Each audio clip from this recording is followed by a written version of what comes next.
Assalamualaikum, selamat siang, salam sehat semuanya, dan tetap semangat untuk belajar ya. Hari ini Ibu akan melanjutkan materi IPS mengenai perubahan sosial budaya. Sebelumnya sudah pernah Ibu jelaskan, perubahan sosial budaya bisa dilihat dari segi waktunya, revolusi dan evolusi. Lalu juga dilihat dari perencanaannya, direncanakan atau tidak direncanakan. Dan yang ketiga bisa dilihat dari pengaruhnya, besar atau kecil. Hari ini Ibu akan menjelaskan mengenai apa saja sih yang bisa menyebabkan perubahan sosial budaya. Ya, jadi perubahan sosial budaya ini bisa terjadi akibat beberapa faktor. Ada 7 kira-kira yang akan kita bahas. Yang pertama yaitu bertambah atau berkurangnya penduduk. Kok bisa, Bu? Jadi kalau berkurang atau bertambahnya penduduk terjadi di suatu wilayah, maka tentunya akan ada masalah baru yang muncul. Misal penduduk di suatu wilayah bertambah, maka banyaknya permasalahan pasti juga akan bertambah, seperti kurangnya fasilitas kesehatan, kurangnya lapangan kerja, kurangnya lahan untuk tempat tinggal, bahkan tidak meratanya pendidikan. Lalu kalau berkurang bagaimana, Bu? Suatu wilayah yang ditinggalkan masyarakatnya tentunya tidak akan seproduktif dulu. Karena apa? Tidak ada yang mengelola. Bisa jadi sekarang daerah kalian menghasilkan jeruk yang banyak dan bisa dijual ke berbagai daerah. Tapi karena tenaga tidak ada, maka bagaimana? Tidak ada lagi panen jeruk yang bisa dilakukan karena tidak adanya petani jeruk. Seperti itu. Jadi tingkat ekonominya pasti akan berkurang ya. Lalu yang kedua ada penemuan baru. Contohnya sekarang kalian sedang menggunakan handphone. Ini adalah penemuan baru ya. Kalian bisa menggunakan handphone untuk pembelajaran jarak jauh karena sekarang lagi masa pandemi. Lalu yang ketiga ada konflik. Konflik ini adalah pertentangan pendapat. Contohnya sekarang sedang ada demonstrasi Omnibus Law atau penolakan UU Cipta Kerja. Di sini ada pihak yang menolak dan ada pihak yang bersikeras untuk menerapkan Omnibus Law. Nah, nanti hasil akhir dari ini semua akan diterapkanlah di masyarakat. Entah masyarakat akan mengikuti atau mungkin pemerintah akan menyesuaikan dengan masyarakat. Lalu yang keempat, terjadinya pemberontakan atau revolusi. Yang paling terlihat contohnya seperti revolusi kemerdekaan ya.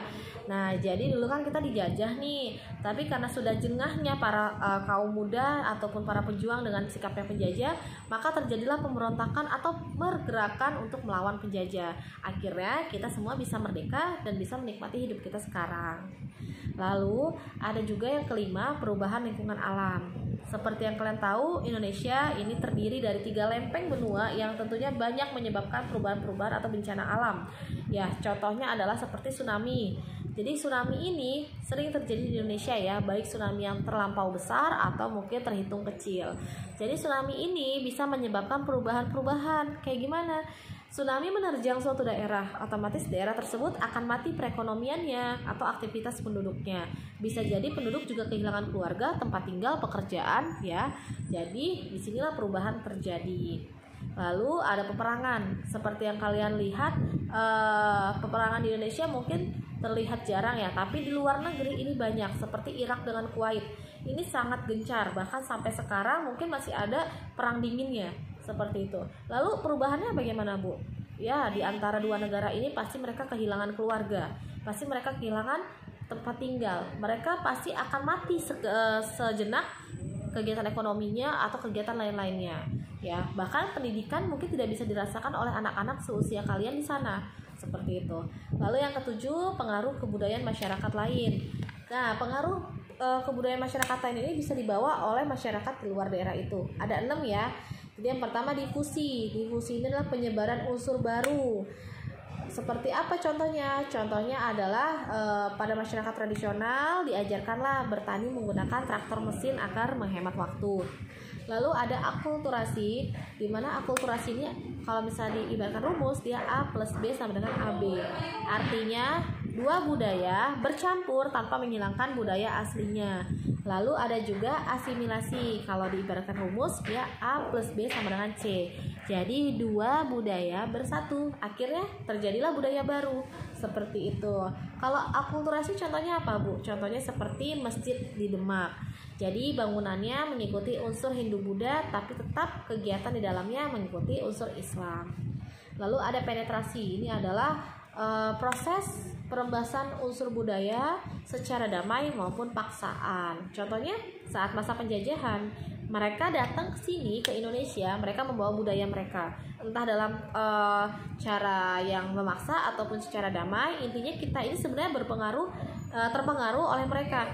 Contoh, Undang-Undang Indonesia memang dibuat oleh para proklamator, tapi isi pasalnya kebanyakan diadaptasi atau dipembarui dari pasal-pasal yang pernah diterapkan oleh masyarakat Belanda di Indonesia. Lalu ada invasi, yaitu kebudayaan asing yang masuk dengan cara peperangan.